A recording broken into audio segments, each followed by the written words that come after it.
Assalamualaikum, terima kasih ya yang sudah klik video ini. Di video ini aku mau sharing ke teman-teman semua gimana sih cara pengaturan THR aku. Dan alhamdulillah kemarin aku udah dapat transferan THR dari Pak suami. Kenapa ditransfer ya? Mungkin teman-teman tanya-tanya. Jadi untuk beberapa bulan ke depan suami ada kerjaan di luar gitu teman-teman, jadi aku nggak bareng-bareng.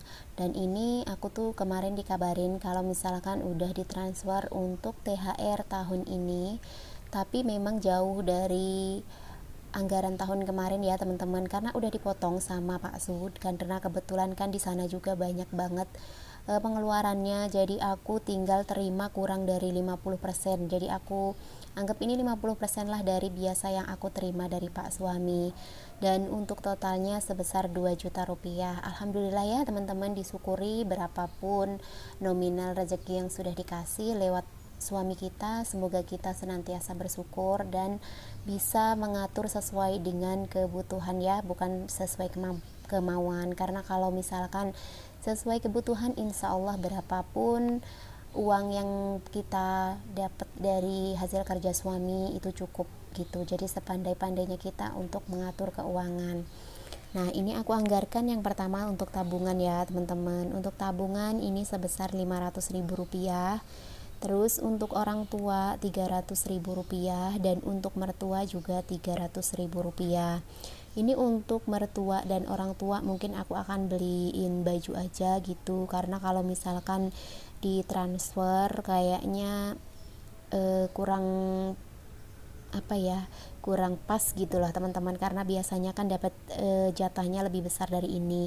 Sebenarnya kalau untuk ngasih orang tua itu tidak ada batasan besar kecil gitu ya, namanya orang tua pasti dikasih berapapun selalu bersyukur, bahkan kadang-kadang gak ada yang namanya orang tua minta ke anak. Cuman aku tuh karena udah biasa setiap tahunnya kalau misalkan mendapatkan THR itu selalu ngasih ke beliau-beliau, karena sebagai tanda pengasih dari kita anak-anak gitu teman-teman. Untuk nominal sih jangan dilihat ya, karena setiap orang, setiap pribadi pasti punya kemampuan masing-masing gitu. Dan ini untuk mudik, alhamdulillah tahun ini, bukan alhamdulillah ya, karena memang udah 2 tahun terakhir ini kan dilarang mudik. Dan kalaupun misalkan tahun ini ada mudik, sepertinya aku memang gak bisa mudik karena memang gak ada Pak suami. Jadi untuk anggaran bensin, untuk oleh-oleh, untuk itu tuh nggak ada ya teman-teman, karena nggak ada mudik gitu. Jadi mungkin ini loh yang sudah Allah, semua itu udah menjadi ketetapan Allah gitu. Kita dapat lebih kecil dan alhamdulillah nggak ada dana-dana seperti bensin, oleh-oleh dan lain sebagainya teman-teman. Jadi kita harus berpikir positif sama Allah, apapun yang udah Allah berikan pasti itu yang terbaik buat kita gitu. Dan ini yang THR ponakan ini pasti ya, karena kan bisa ditransfer. Kebetulan ponakan-ponakan aku tuh banyak teman-teman, karena aku ada keluarga besar gitu. Cuman ini aku kotakin merah untuk THR ponakan atau saudara, karena aku sudah menyisihkan tabungan hari raya yang aku bakal buka nanti di tanggal 7, karena udah tepat 10 minggu ya aku nabung untuk dana THR untuk ponakan atau saudara gitu teman-teman. Nah itu enaknya kalau misalkan kita sudah mempersiapkan, meskipun tabungannya receh, tapi kalau di kondisi darurat seperti ini kita nggak menerima THR full sesuai yang kita harapkan, atau misalkan ada kebutuhan mendadak, itu bisa kita pakai ya kalau kita sudah persiapkan. Dan ini lanjut ke sedekah ya teman-teman, jangan lupa sedekah berapapun nominalnya, aku selalu anggarkan ini untuk sedekah. Jadi untuk sedekah aku anggarkan sebesar Rp100.000 ya teman-teman. Terus selanjutnya ini untuk guru ngajinya Mas Akmal, aku mau beliin sembako, jadi aku budgetin sebesar Rp100.000 juga. Ini bisa dibeliin minyak, gula, tepung, kecap, saus dan lain-lainnya. Karena memang Mas Akmal ini ngaji ke gurunya itu nggak pernah bayar ya setiap bulannya. Jadi beliau itu benar-benar memang pure mengajarkan anak-anak itu ngaji tanpa memungut biaya sedikit pun gitu teman-teman. Jadi aku sama bude yang sebelah kanan kiri itu mau digabung aja gitu, per orang 100.000 buat nanti ngasih ke beliau untuk sembako aja gitu. Karena kalau untuk uang nggak bakal beliau mau, karena beliau memang murni mengajarkan ngaji buat anak-anak itu tanpa memungut biaya apapun. Kalau misalkan mengajar ke anak ngaji itu sepertinya memang hanya untuk mengisi waktu luang dan berbagi ilmu buat anak-anak di kompleks ini aja gitu teman-teman. Karena kalau misalkan mengandalkan gaji dari ngajar ngaji atau misalkan dari sembako yang udah kita kasih, kalau dihitung nilainya sih nggak ada apa-apanya sepertinya dibandingkan dengan beliau yang begitu berpengaruh di kantor Pak Su gitu. Makanya beliau itu kalau nggak salah dulu pernah cerita waktu aku mau nitipin Akmal buat ngaji gitu ke rumah beliau. Jadi awalnya tuh beliau ngajarin putra beliau yang kedua itu tuh susah banget kalau disuruh ngaji ke guru ngaji. Akhirnya diajarinlah sendiri di rumah, kemudian ditarik teman-temannya biar mau gitu semangat untuk mengaji. Nah dari situlah awalnya beliau mengajarkan ngaji untuk anak-anak gitu sampai dengan hari ini. Nah ini aku lanjut ke budget berikutnya ya teman-teman. Ini ada baju lebaran buat anak-anak. Aku anggarkan sebesar Rp300.000 aja untuk Mas Akmal dan Dede Yumna, karena beli bajunya juga nggak banyak dan masih banyak juga baju yang layak dipakai di lemari gitu teman-teman. Karena aku kalau ngebeliin baju itu suka setahun itu bisa 2 atau 3 kali ya, karena kalau ada rezeki aku suka ngebeliin baju anak-anak gitu teman-teman. Jadi kalau untuk lebaran kali ini buat syarat aja lah. Biasanya kan kalau anak-anak suka identik dengan baju baru ya. Kadang-kadang kita aja yang orang tua suka begitu, untuk baju lebaran tuh selalu baru gitu, padahal kan nggak harus ya teman-teman, tapi itu tuh udah kayak semacam tradisi gitu buat kita. Dan ini kalau untuk aku sama Pak Su nggak beli ya untuk tahun ini teman-teman, karena memang bener-bener banyak yang harus dipangkas untuk kebutuhan-kebutuhan yang tidak terlalu penting gitu. Makanya untuk budget beli baju aku sama Pak Su nggak ada. Dan untuk lebaran kali ini juga kita nggak akan lebaran bareng gitu. Terus ini lanjut ke budget untuk beli kue lebaran ya, meskipun lebarannya tanpa Pak Su tapi adalah hidangan-hidangan atau cemilan gitu buat anak-anak. Jadi aku budgetin untuk kue lebarannya sebesar Rp150.000. Terus ada juga biaya masak ya teman-teman. Biasanya kan kalau lebaran pasti tuh bikin opor ayam, bikin rendang. Nah ini aku budgetin aja Rp200.000 ya. Dan aku bakal list nih untuk Rp200.000 tuh, kita misalkan beli daging 1 kilo, kita ambil harga yang paling mahal ya, Rp130.000. Terus ayam ini 1 kilo Rp35.000.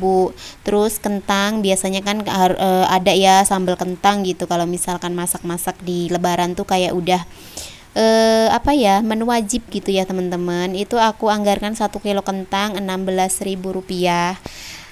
Jadi aku pakai harga yang paling mahal gitu, bukan paling mahal sih, karena biasanya kan kalau mendekati lebaran memang naik harga-harganya. Jadi aku ambil harga yang paling tinggi gitu buat jaga-jaga. Terus ini ada ati ayam, biasanya kan buat campuran nih kalau bikin sambal kentang. Aku budgetin Rp10.000. Kalau di sini sih 10.000 sampai 12.000 itu udah dapat 5 pasang ati ampela teman-teman. Nah ini untuk totalnya kan Rp181.000 untuk belanja biaya masak. Jadi masih ada sisa budget Rp200.000, itu sisa Rp19.000. Jadi masih lumayan ya, kita bisa beliin timun atau wortel tuh buat bikin acar. Kalau misalkan untuk bumbu ini kan ada budget mingguan ya teman-teman. Yang kemarin juga aku list itu kan aku tidak mengurangi untuk lebaran, tetap aku hitung 4 minggu dalam 1 bulan. Jadi 100.000 untuk masak 1 minggu pas waktunya lebaran itu bisa kita pakai untuk budget tambahan gitu buat beli bumbu-bumbu dan lain sebagainya, misalkan kurang ya teman-teman. Tapi kalau misalkan cukup, nanti yang 100.000 bisa kita anggarkan untuk keperluan yang lain. Itu bisa banget ya. Pokoknya kita itu sebagai ibu rumah tangga harus pinter-pinter deh mengelola berapapun anggaran yang sudah dikasih sama Pak Su gitu, biar kita tuh nggak kebobolan setiap gajian atau dana THR tuh kita masih ada simpenan lah barang 100-200.000 buat dana tabungan gitu teman-teman. Itu kalau aku ya. Dan ini untuk zakat, aku zakat enggak ya teman-teman, karena zakat itu kan sifatnya wajib dari penghasilan kita sebesar 2,5%. Makanya aku enggak anggarin di dana THR. Kalau untuk zakat ini aku tetap anggarkan di anggaran bulanan, masuk ke list bulanan atau anggaran bulanan gitu. Jadi ada THR atau tidak kan zakat wajib ya teman-teman. Jadi kalau misalkan teman-teman ada nggak sih yang sama kayak aku gitu. Jadi untuk anggaran zakat ini tetap masuk di budget bulanan gitu.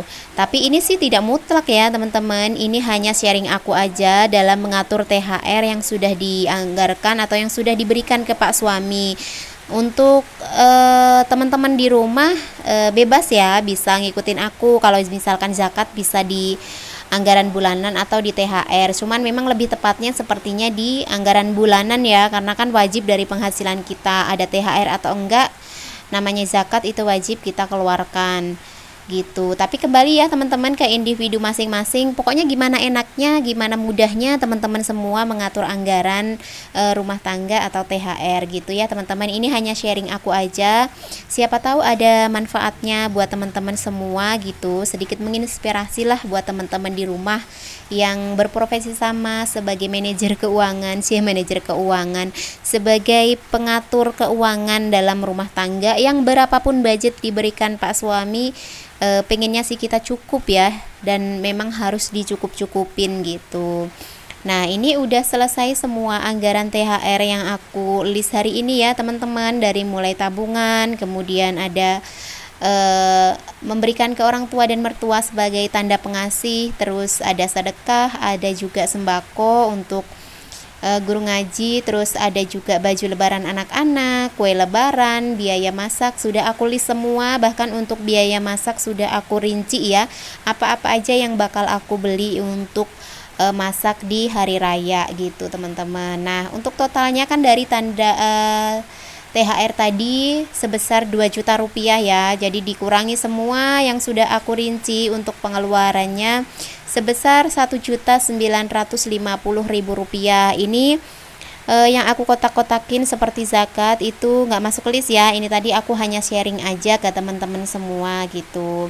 Nah jadi masih ada nih teman-teman sisanya sebesar 50.000 rupiah. Lumayan banget kan.